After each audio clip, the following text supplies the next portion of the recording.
சொல்லிடுறேன். ஓகே, திரு பிரியன் ரொம்ப நேரம் காத்துட்டு இருக்காரு, அவர்கிட்ட போயிட்டு திரு பிரியன், பிரதமருடைய பேச்சு எதனுடைய வெளிப்பாடா முதல்ல புரிஞ்சுக்கலாம்?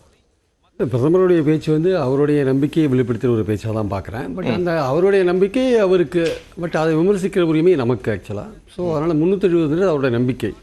ஸோ நடந்திருக்கிற இந்த 10 வருஷ ஆட்சியில் வந்து நிச்சயமாக ஒரு ஆட்சிக்கு 10 வருஷம் என்பது ஒரு நீண்ட காலம். அதற்கான ஆன்டி இன்குமென்சி மக்கள்கிட்ட கண்டிப்பாக இருக்கும். அதனால் நேரு காலத்தில் நீங்கள் நேருவை பற்றிலாம் பேசுகிறதுலாம் அடிப்படையான ஒரு வெறுப்பு உங்களுக்கு நேரு மேலே இருக்கிற விஷயம். அது விட்டுட்டு போங்க, அது அரசியல். அது ஆக்சுவலாக நேரு மேலேயும் மற்றவங்க மேலேயும் இருக்கிறதுலாம், காந்தி மேலே இருக்கிறதுலாம் அவங்களுக்கு அடிப்படையாக இயல்பாக இருக்கிற வெறுப்பு. ஸோ அந்த விஷயத்தை நம்ம எடுக்க வேண்டாம். அது ஆர்எஸ்எஸ் அந்த அடிப்படையில் வர வெறுப்பாக நம்ம பார்த்துட்டு போகலாம், அதை விட்டுட்டு போயிடலாம் நம்ம. பட் ஆனால் இன்னைக்கு இருக்கிற வளர்ச்சி அடைந்த இந்தியாவுக்கு அடித்தட்டுகள், அந்த இன்ஃப்ராஸ்ட்ரக்சர் உருவாக்கினது யாருன்ற ஒரு நன்றி வேணும். அட்லீஸ்ட் இன்னைக்கு விண்வெளித்துறையில் இந்தியா வளர்ந்துருக்கு.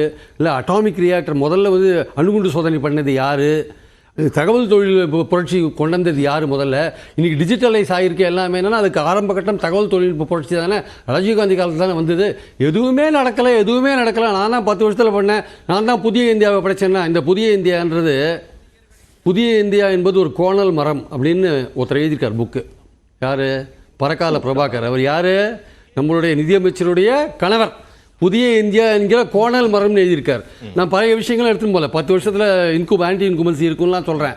சின்ன விஷயம் சொல்கிறேன். 21ஆம் வருஷம் மட்டும் இந்தியா வந்து 7.5 கோடி பேரை உலக ஏழைகள் பட்டியலில் சேர்த்துருக்கு. 7.5 கோடி பேர் சொல்கிறீங்க. பரகால பிரபாகர் சொல்கிறார் 7.5 கோடி பேரை சேர்த்துருக்கு. யுனைடெட் நேஷன்ஸ் டெவலப்மெண்ட் ப்ரோக்ராம் இருக்குல்ல, UNDP, அதில் வந்து மொத்தம் 191 நாடுகளில் ஹியூமன் டெவலப்மெண்ட் இண்டெக்ஸில் இந்தியா 131வது இடத்துல இருக்குது. அப்போல்லாம் இந்தியா எவ்வளோ பின்னாடி இருக்குது பார்த்துக்கோங்க. பிரதமர் இப்படியே அழகான ஸ்ட்ராட்டஜிக்ஸ்லாம் கொடுத்தாருன்னு சொல்கிறாரு. பாக்கி என்ன ஸ்ட்ராட்டஜிக்ஸ் கொடுத்தாரு? UNDPயோட ஸ்ட்ராட்டஜிக்ஸோட இன்னும் முக்கியமான ஸ்ட்ராட்டஜிக்ஸ் இருக்க முடியும் ஆக்சுவலாக.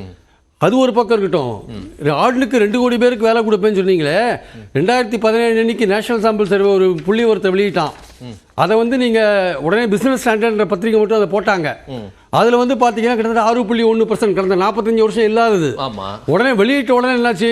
இல்லை நாங்கள் அந்த ஃபிகர்ஸே ஃபைனலைஸ் பண்ணணும், அது நேஷனல் சாம்பிள் சர்வே NSS வெளியிட்டது வந்து நம்ம எடுத்துக்காதீங்கன்னு சொல்லிட்டு இன்னைக்கு வரையா அந்த ஸ்ட்ராட்டஜிஸ் வெளில வரல சார். இன்னைக்கு லேட்டஸ்டாக பிஸ்னஸ் ஸ்டாண்டர்ட் என்ன சொல்கிறான்? 8.1%. வேலையில்லா திண்டாட்டம். அதுக்கு ஒரு சின்ன உதாரணம் பாருங்கள், ரொம்ப சிம்பிளான உதாரணம் சொல்கிறேன் நான். இந்த 4 வருஷ காலத்தில் இந்தியாவில் வந்து 21 லட்சம் பேருக்கு வேலை வாய்ப்பு போயிருக்கு. 22ஆம் வருஷம் மே மாதம் அன்னைக்கு பிரதமர் வந்து ஒரு விஷயம் சொன்னார். நான் 10 லட்சம் பேருக்கு வேலை கொடுக்குற செலங்கோப்பட்டில்னு சொன்னார். இதுவரையும் 8 லட்சம் பேருக்கு வேலை கொடுக்குறத அவங்க சொல்கிறாங்க. இன்னும் 2 லட்சம் பேருக்கு இப்போ இன்னும் 10 நாளில் கொடுக்க போகிறேன்னு சொல்கிறாங்க. ஆனால் அந்த 8 லட்சம் பேருக்கு வேலை கொடுத்துருக்காங்கல்ல, அப்ளை பண்ணாங்க எவ்வளோ தெரியுமா? 22 கோடி பேர் அப்ளை பண்ணிருக்காங்க. அப்போ இந்தியாவில் அன்எம்ப்ளாய்மெண்ட் ப்ராப்ளம் எவ்வளோ மோசமாக இருக்குது பாருங்கள். இந்த மாதிரியான மோசமான ஒரு அன்எம்ப்ளாய்மெண்ட் ப்ராப்ளத்தை வச்சுட்டு வேலை வாய்ப்புகளை உருவாக்காமல் இருக்கிற இளைஞர்களுக்கு துரோகம் பண்ணுற இந்த ஆட்சியை இளைஞர்கள் ஓட்டு போடுவாங்க நினைக்கிறீங்க நீங்க? எப்படி 370 400 இவ்வளவு கான்பிடென்ட்டா பிரதமரால பேச முடியும்? அவர் கான்பிடென்ட்டா சொல்லுவார் சார். அதுக்கு தான் நம்ம எதிர்க்கட்சி கூட்டணி ரைட். நீங்க பாயிண்ட் கொண்டு இப்போ ஒரு பெரிய பட்டியல் போட்டீங்கல்ல திரு பிரியன், இந்த பட்டியல் தான் உண்மையான பட்டியல். நீங்க உண்மையான பட்டியல் விமர்சனம் வைக்கிறீங்க. இன்னொன்னு இருங்க, பாக்கி சொல்றார். நிர்மலா சீதாராமன் ரொம்ப பெருந்தன்மையா எந்த இலவச திட்டத்தையும் அறிவிக்கல. எப்படி நீங்க அறிவிப்பீங்க? 3 மாசம் ஓட்டான் அக்கௌண்ட் இதுல அறிவிக்க முடியாது. எப்படி அறிவிப்பீங்க? 2019 PM கிசான் அறிவிக்கலையா? 6000 விவசாயிகள் 3 மாசத்துல ஓட்டான் அக்கௌண்ட்ல நீங்க பட்ஜெட்ல ப்ரொவிஷனே கொடுக்க முடியாது சார். பட்ஜெட்ல ப்ரொவிஷனே கொடுக்க முடியாது. ரைட். இல்ல கொடுத்தீங்கன்னா அது வந்து தப்பான ஒரு விஷயம். 3 மாசம்ன்றது சம்பளத்துக்கான ஒரு விஷயம் தான் தவிர வேற புது திட்டங்கள் கிட்ட நீங்க தேர்தல் வாக்குறுதியா கொடுக்கலாம்.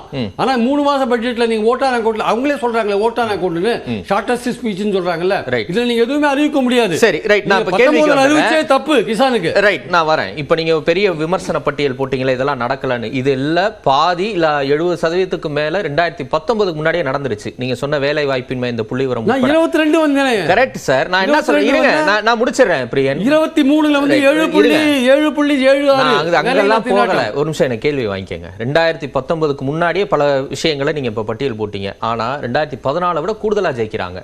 எப்படி அவங்களால வெற்றி சாத்தியப்படுத்த முடியுது? அதே மாதிரி வெற்றியை 24ல அவங்க நம்புற மாதிரி ஏன் சாத்தியப்படுத்த முடியாதுன்னு நீங்க டவுட் பண்றீங்க? 2019ல புல்வாமா வந்து சார் நெரேட்டிவே மாறிச்சு, தேர்தல் நெரேட்டிவே மாறிச்சு. அதனால அவங்க தேசபக்தியெல்லாம் அவங்க குத்தகை எடுத்திருக்காங்க பிஜேபி. அதனால் இவங்க கிட்ட ஒற்றுமை இல்லை சார். இந்தியா கூட்டணிகிட்ட ஒற்றுமை இல்லை. நான் இப்போ சொல்கிறேன் கேளுங்க. உத்தரப்பிரதேஷ், குஜராத் தவிர மற்ற மாநிலங்கள் எல்லாத்திலையுமே வந்து இந்தியா கூட்டணி ஒற்றுமையாக கட்டமைக்கப்பட்டால் நிச்சயமாக மக்கள் ஒரு மாற்று சக்தியை விரும்புவார்கள். இவங்க கிட்ட ஒற்றுமை இல்லைன்றதான் அடிப்படையான பலம். பிரதமர் சொல்றாரு, அப்ப அவர் நம்பிக்கை கிடைக்காது. அதுதான் நம்மளும் சொல்றோம். இப்போ மதுக்கூர் ராமலிங்கம் சார் சொல்றார், தேர்தலுக்கு பின்னாடி நாங்கள் ஒன்று சேருவோம் அப்படின்றார். அந்த நம்பிக்கையை கொடுக்காது, மக்கள்கிட்ட நம்பிக்கை கொடுக்காது. தேர்தலுக்கு முன்னாடி நீங்கள் ஒன்றுபட்டாதான் அது மக்களுக்கு நம்பிக்கையை கொடுக்கும். தேர்தலுக்கு பின்னாடி நாங்கள் ஒன்றுபடுவோம்னா அப்போ எந்த இதுக்கு நீங்கள் சேர்ந்தீங்க? பாட்னாவில் சேர்ந்தீங்க, பெங்களூரில் சேர்ந்தீங்க, பாம்பேல சேர்ந்தீங்க, எதுக்கு மக்களுக்கு தவறான நம்பிக்கை கொடுத்தீங்க? நீங்கள் ஒன்று சேர்ந்திருக்கிற மாதிரியான ஒரு விஷயத்தையும் கொடுத்தீங்க சார். நான் பீப்புளோட இது சொல்றேன். நான் ஒரு மாற்று சக்தி வர்றதை தடுத்து நிறுத்திட்டு எல்லாருக்கும் நம்பிக்கை கொடுத்துட்டு இன்னைக்கு எல்லாம் ஒவ்வொருத்தரும் பிரிஞ்சு போனீங்கன்னா என்ன அர்த்தம்? மக்கள் எப்படி ஓட்டு போடுவாங்க உங்களுக்கு? இல்ல சார், இல்ல நீங்க நான் வந்து அடிப்படையா ஒரு மாற்று சக்தியை விரும்புறேன், ஒரு ஜனநாயகத்தை விரும்புறேன், ஜனநாயகத்துல எதிர்க்கட்சி பலமா இருக்கணும்னு விரும்புறேன். ஒரு பாமரனோட குரலா நான் சொல்றேன். நான் எதிர்க்கட்சிகள் ஏமாற்றி இருக்கு மக்களை. இன்னைக்கு ஆக்சுவலா இந்த இந்தியா கூட்டணி மக்களை ஏமாத்தி இருக்கு. சுயநலமிக்க இந்த தலைவர்கள் மக்களை ஏமாத்தி இருக்காங்க. முடிவுக்கு வரலையே சரியா? நீங்க அதுக்குள்ள ஆமா சார், ஏமாத்தி இருக்காங்க சார். இன்னைக்கு 370 சொல்றாரு பிரைம் மினிஸ்டர். அவருக்கு இந்த இந்தியா கூட்டணி ஒன்றுபடாதுன்னு தெரியும். நல்லா இந்த நெல்லிக்காய் மூட்டை செதறி போகும் தெரியும் அவருக்கு. இந்த நெல்லிக்காய் மூட்டையை நம்பிக்கை கொடுத்து போல எதுக்காக சேர்ந்தீங்க? பாட்னால எதுக்காக பெங்களூர்ல சேர்ந்தீங்க? எதுக்காக மும்பைல சேர்ந்தீங்க? ஏன் மக்களுக்கு தவறான நம்பிக்கை கொடுத்தீங்க? நீங்க ஏன் நமக்கு கொடுத்தீங்க? இப்படி எல்லாம் கொடுத்துட்டு இன்னைக்கு வந்து நாங்க தேர்தலுக்கு பின்னாடி ஒன்று சேருவோம்னா உங்களை நம்பி ஏன் ஓட்டு போடுவான்? சகோதரர் பிரியன் அவர்களுடைய உணர்வுகள் நான் முழுமையாக மதிக்கிறேன். எனக்கு அதில் அவருடைய கொந்தளிப்போ அவருடைய ஆதங்கமோ இந்த நாடு நல்லா இருக்க வேண்டும் என்கிற ஒரு சாமானிய மனிதனினுடைய ஒரு கொந்தளிப்பு, நான் அதை வரவேற்கிறேன். எனக்கு அவரை மடக்கணும் என்கிற ஆசை அல்ல. ஆனால் மிக வேகமான முடிவுக்கு வந்துவிட வேண்டாம். ரைட், மம்தா பானர்ஜி இன்னும் போயிடல. அவங்க வந்து இப்பவும் நான் இந்திய கூட்டணியில் இருக்கிறேன் அப்படிங்கிறத தான் சொல்லியிருக்கிறாங்க. என்னன்னா சிக்கல் எங்கே இருக்கு அப்படின்னா, மேற்கு வங்கத்தில் 4 தேசிய கட்சி, கம்யூனிஸ்டும் தேசிய கட்சி, காங்கிரஸ் தேசிய கட்சி, பிஜேபி தேசிய கட்சி, மம்தா பானர்ஜியும் சொல்றாங்க நான் தேசிய கட்சி. இப்போ தமிழ்நாட்டில் நம்ம ஒரு முடிவு எடுக்க முடியும். ஏன் முடிவு எடுக்க முடியும் அப்படின்னா, நாங்கள் 2 கட்சிகள், மாநில கட்சிகளில் தான் ஏதாவது ஒன்று கூட தான் நீங்கள் இருந்தாங்க. இங்கே வந்து வேற யாருக்கும் ஹோல்டு கிடையாது. ஒன்ல டிஎம்கேவா இல்லை ஏடிஎம்கே, இதுதான் இங்கே வந்து நிற்க முடியும். ஆனால் அங்கே வந்து வெஸ்ட் பெங்காலில் அது இல்லை. அதே மாதிரி ஒரு சிக்கல் பீகார்லையும் எப்படி ஆகிப்போச்சு அப்படின்னா, இவருடைய நம்ம நிதிஷ்குமார், லல்லு பிரசாத் யாதவ், பிஜேபி, இது கூட கொஞ்சம் ராம்விலாஸ் பாஸ்வான் கொஞ்சம் இருக்கிறாருன்னு வச்சுக்கோங்க. இப்போ இதை அரவணைக்கிறது கொஞ்சம் கஷ்டம். இதை நம்ம மறுக்கல. அதாவது விளக்கத்தையும் கேட்டுக்கங்க. ஒண்ணு இல்ல, இப்ப மம்தா பானர்ஜி சொன்னீங்கல்ல, நான் இந்தியா கூட்டணியில தான் இருக்கேன், ஆனாலும் பாஜகவை வீழ்த்தக்கூடிய வலிமை இருக்கு, தனியா போட்டிடுறேன். இது 2 வாரத்துக்கு முன்னாடி. போன வாரம் அவங்க ஒரு ஸ்டேட்மெண்ட் சொல்றாங்க, நாடு பூரா 300 தொகுதிகளில் காங்கிரஸ் போட்டியிட்டாலும் 40 கூட அவங்களால ஜெயிக்க முடியாது. அப்படி ஒரு நிலைமையில இருந்துகிட்டு இன்னைக்கு இந்தியா கூட்டணியை அவங்க வழி நடத்தணும்னு நினைச்சா எப்படி முடியும்னு இப்படி எல்லாம் பேசினா அப்ப மக்களுக்கு எப்படி உங்க மேல நம்பிக்கை வரும்? யதார்த்தத்தில் ஒன்று சொல்றேன்னு, இப்போ சகோதரர் கோவப்பட்டார் இல்லையா, அதே பீகார் மாநிலத்திலிருந்து நம்ம நிதிஷ் அவர்கள் வெளியே போயிருக்காங்கல்ல, தமிழ்நாட்டில் என்ன எஃபெக்ட்? ஒன்றும் இல்லை, 0 எஃபெக்ட். அதுதான் நான் சொல்றேன், இந்திய கூட்டணிக்கு இருக்கிற மிகப்பெரிய பிளஸ் பாயிண்ட். காங்கிரசுக்குள் ஏதாவது ஒரு யூட்டன் மாறுபட்டால் ஒழிய ஒவ்வொரு மாநிலத்தோடு இந்த கூட்டணியோடு நின்று போகிறது. நீங்க தயவு செய்து அதை மனசுல வச்சுக்கோங்க. பீகார்ல அவர் நிதிஷ்குமார் அடிச்ச யூட்டன் என்ன பொறுத்த வரைக்கும் பிஜேபிக்கு கெட்ட பேரை தான் எடுத்துறோம். 3 வருஷத்துல 3 யூட்டன் தமிழ்ல எப்படி மக்கள் ஒத்துப்பாங்க? ஒரு தலைவனுக்கான முதல்ல ஒரு தலைவனுக்கு நம்பகத்தன்மை வேணுமா வேண்டாமா?